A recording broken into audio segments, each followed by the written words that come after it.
Olá, tudo bem com vocês? Espero muito que sim. Bem-vindos ao meu amado Direito Civil, bem-vindos ao estudo do Direito das Obrigações. Se você já é inscrito nesse canal, te agradeço demais, que Deus lhe abençoe muito. Se você ainda não é inscrito, por favor, se inscreva.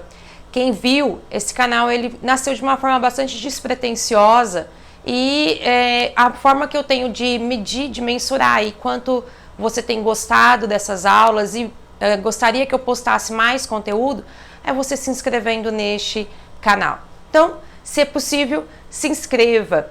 Compartilhe também com seus colegas e aí eu terei aí condição de poder expandir cada vez mais, né? Desenvolver cada vez mais aqui um conteúdo de direito civil. Vamos dar então continuidade ao estudo do direito das obrigações. Então, vale lembrar que nós vimos que existem 3 modalidades gerais acerca das obrigações, que é a modalidade de dar, de fazer e de não fazer.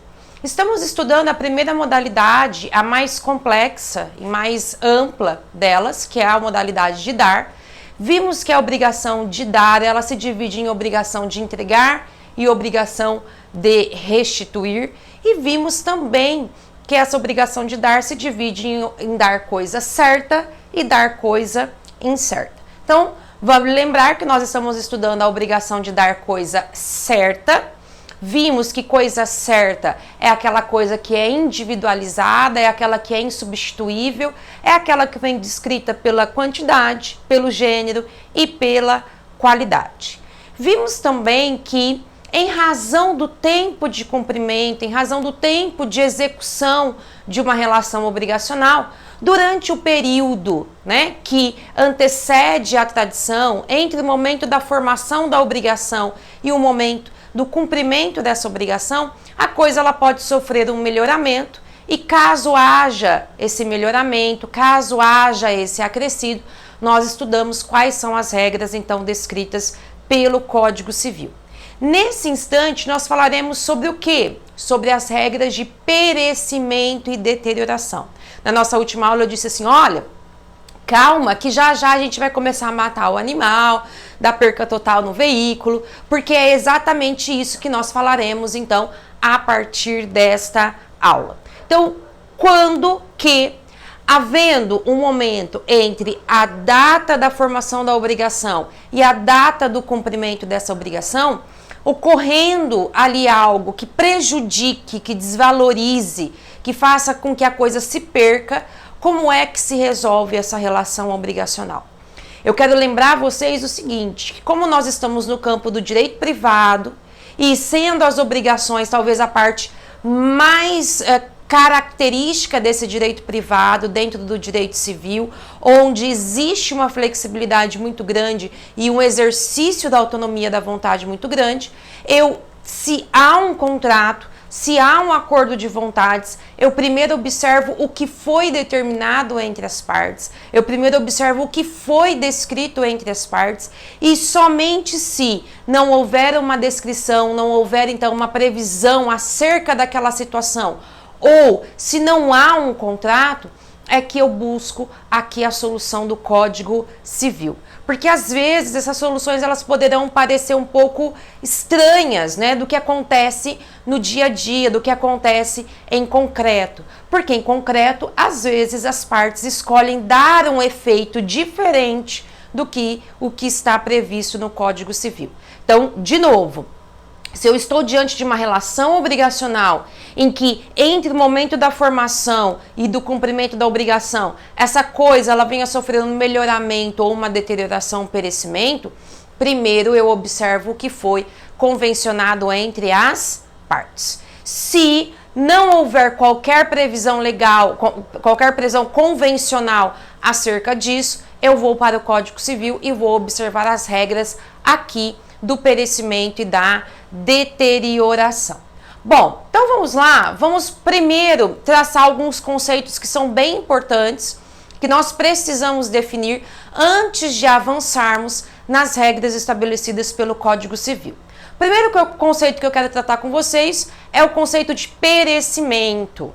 Então, perecimento nada mais é do que perda total, ou seja, eu tenho a obrigação de entregar uma coisa, lembrando que essa coisa é uma coisa certa, e na hora de entregar essa coisa certa, ou no instante de entregar essa coisa certa, eu não a tenho mais, porque ela se perdeu completamente. Se ela se perdeu completamente, a gente entende que se trata de perecimento. O segundo conceito é o da deterioração. É exatamente assim que o Código Civil traz. Não é deteriorização, é deterioração. O que é a deterioração? É a perda parcial. Então, no instante em que eu tenho que entregar a coisa certa existe. Só que a coisa certa existe de forma diferente do que ela era no momento da formação da relação obrigacional. E um diferente para pior. A coisa se desvalorizou, a coisa quebrou, a coisa amassou, a coisa então sofreu ali, né, um prejuízo, a ponto de que eu não consigo entregar exatamente aquilo que o credor viu no instante em que a relação obrigacional se formou. Então, a isso a gente chama de deterioração. E também um outro conceito que se faz presente na obrigação de dar, nós vamos ver que na obrigação de fazer, na obrigação de não fazer, não existe a tradição. Então, por se tratar de uma obrigação de dar, em que eu tenho que tirar das minhas mãos uma coisa e entregar essa coisa na mão de outra pessoa, ou restituir essa coisa nas mãos de outra pessoa, então é esse conceito o predominante. Por quê? Porque essas regras do perecimento e da deterioração, elas só se aplicam se esse perecimento e essa deterioração acontecerem antes da tradição. Então, eu ainda não entreguei, mesmo tendo a obrigação de entregar. Eu ainda não restituí, mesmo tendo a obrigação de restituir. Então, se ocorrer esse perecimento e essa deterioração dentro desse período antes da tradição, a gente aplica as regras desse Código Civil, tá? Professora, mas e se eu entreguei a coisa e logo depois que eu entreguei a coisa funde, por exemplo, né? Um carro funde o motor. Não é perecimento e deterioração? Não. Aí a gente vai aprender algo lá na teoria geral dos contratos, chamado vícios redibitórios. Então, o que acontecer depois, se eu já entreguei a coisa e a coisa se prejudicar, perecer, não aplico regras de perecimento e deterioração. Só se aplica se isso aqui acontecer antes do momento da tradição. E aí vale lembrar, né, que a tradição ela pode ser real, simbólica e ficta, como nós já vimos anteriormente. Bom, um outro conceito que eu quero tratar com vocês antes de avançarmos e estudarmos especificamente as regras do perecimento e da deterioração é o conceito do res perite domino. Então, há uma regra geral quando o Código Civil ele resolve, então, tratar a situação do perecimento e da deterioração. Então, de uma forma geral e como regra geral, eu aplico a regra do res perite domino. Isso significa o quê? Havendo perecimento ou deterioração, a coisa perece para o dono. O que é a coisa perece para o dono? Quer dizer que o prejuízo será de quem? Do dono. E dono, a gente tem que tomar um pouquinho de cuidado, porque se trata de obrigação de entregar, dono é o devedor. Se trata da obrigação de restituir, dono é o credor. Então, como regra geral, a gente vai ver que de forma excepcional, essa regra ela pode ser então afastada, mas de uma forma geral, toda vez que houver perecimento, toda vez que houver deterioração, quem sofre o prejuízo, quem vai ficar no prejuízo é o dono da coisa. E dono é aquele, de forma geral, que até a data da tradição se mantém com a coisa lá na obrigação de entregar. E um outro conceito que tem que ficar muito claro na nossa mente antes de avançarmos é o conceito da culpa. O que isso significa? Toda vez que a gente ver, toda vez que a gente falar, né, acerca da culpa, toda vez então que nós encontrarmos na previsão legal, toda vez que nós encontrarmos no caso concreto a situação de culpa, ou seja, a coisa se perdeu com culpa. Toda vez então que ficar claro que há culpa, imediatamente eu vou remeter à consequência das perdas e dos danos. Então, para o direito civil, obrigações, quando alguém então faz com que uma coisa se perca com culpa, a consequência cabível àquela pessoa, ao culpado, é o pagamento de perdas e danos. O que eu queria falar com vocês antes de nós chegarmos especificamente nas regras de perecimento e deterioração? Nós temos uma disciplina chamada responsabilidade civil, e essa disciplina responsabilidade civil, inclusive tem uma série aqui no canal, vai lá e prestigie, né, e confira essas nossas aulas. A responsabilidade civil tratada de forma separada pelo Código Civil e pela doutrina é a que a gente chama de responsabilidade civil extracontratual, ou também chamada responsabilidade civil aquiliana. A responsabilidade civil aquiliana ou extracontratual é aquela responsabilidade que surge para uma pessoa quando, agindo, tendo um comportamento, tendo uma conduta, independente de existir um contrato, em razão da prática de um ato ilícito, causa dano a outra pessoa. Então, eu saio na rua, dirigindo, não presto atenção, avanço o sinal vermelho e causo um acidente. Mesmo que eu não tenha qualquer contrato com aquela pessoa, com aquela vítima, surge para mim aqui uma responsabilidade. A responsabilidade de indenizar. Então, isso é responsabilidade civil extracontratual. Se eu vou na rede social e coloco lá, xingo alguém, né? Coloco lá a imagem de uma pessoa e faço uma piada, né? Discriminatória, preconceituosa, além da prática de crime, surge também a responsabilidade civil. Eu não tenho contrato nenhum com aquela pessoa, mas porque a lei vai dizer, e a lei está dizendo onde? No artigo 186 do Código Civil, aquele que, por ação ou omissão, causar de forma culposa ou com culpa, causar dano a outrem, terá a obrigação de reparar esse dano. A junção do 186 com o 927 do Código Civil. Agora, essas perdas e esses danos, ou seja, essa responsabilidade civil de ter que indenizar alguém porque você causou um prejuízo a ela, também existe no campo contratual, que então é responsabilidade civil contratual. E são essas perdas e esses danos que o Código Civil traz aí na parte que vai tratar, né, da consequência cabível àquele devedor que, tendo que cumprir uma obrigação e não a cumpre, pode ser obrigado a pagar perdas e danos. E por que aqui ele é obrigado a pagar perdas e danos? Porque aqui existe uma responsabilidade contratual. O devedor assumiu uma obrigação voluntariamente, uma obrigação que ele não precisaria ter assumido, mas tendo assumido essa obrigação, ele terá a obrigação então de indenizar se voluntariamente não a cumprir. Então, toda vez que a gente encontrar a expressão com culpa lá nas regras do perecimento e da deterioração, eu já sei que a consequência cabível ao devedor será o pagamento de perdas e danos. E essas perdas e esses danos, elas envolvem tanto o dano emergente quanto o lucro cessante.